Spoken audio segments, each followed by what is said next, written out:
দক্ষিণ দিনাজপুর জেলা স্বাস্থ্য দপ্তরের উদ্যোগে কুশমান্ডি ব্লকের 3টি গ্রাম পঞ্চায়েত, আকচা গ্রাম পঞ্চায়েত, মালিগাঁও গ্রাম পঞ্চায়েত, উদয়পুর গ্রাম পঞ্চায়েতে ডেঙ্গু প্রতিরোধে সচেতনতামূলক পথনাটকের আয়োজন করে জেলা তথ্য ও সংস্কৃতি দপ্তরের মাধ্যমে জেলা জুড়ে এই প্রচার শুরু হয়েছে।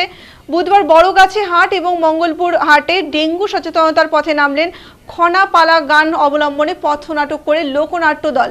এদিন উপস্থিত ছিলেন উষা ভানু সম্পাদক সৌরভ রায়, এছাড়াও নাট্যকর্মী অন্নয় কুণ্ডু, ফণীন্দ্রনাথ বসাক, সরল সরকার সহ অনেকেই।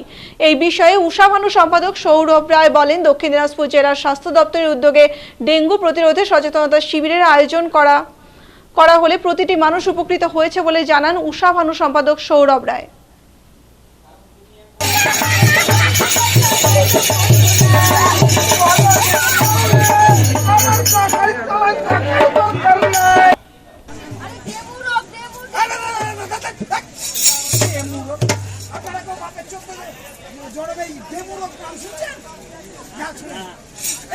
কালকে ছিল আমাদের জেলায় বেশ কিছুদিন ধরে ডেঙ্গু উপদ্রব দেখা যাচ্ছে, যেটা স্বাস্থ্য দপ্তর নিজেরা করেছে, পরীক্ষা করে রেখেছে।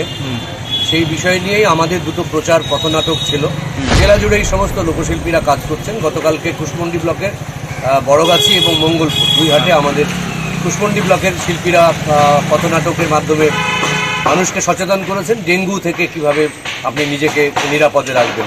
আজকেও করবেন আমাদের একদল শিল্পী আকচা পঞ্চায়েতে, গতকাল হয়েছে কুশমন্ডিতে, এবং এর আগের দিনে আমাদের কুশমন্ডি ব্লকের একটি আদিবাসী দল তারা মালিগা পঞ্চায়েতে দুটো জায়গাতে ডেঙ্গু সচেতনতামূলক প্রচার নাটক আমাদের খনপালা গানের মাধ্যমে উপস্থাপন করেছে। উপকৃত হাটের মানুষ আমাদের জানিয়েছেন যে আমরা অনেক কিছুই জানি না তা না, কিন্তু সেইটাকে একবার মনে করে দেওয়ার জন্য আমাদের শিল্পীদেরকে সমস্ত দর্শক অজস্র প্রাণ ভরে ধন্যবাদ জানিয়েছে। ধন্যবাদ। কালকে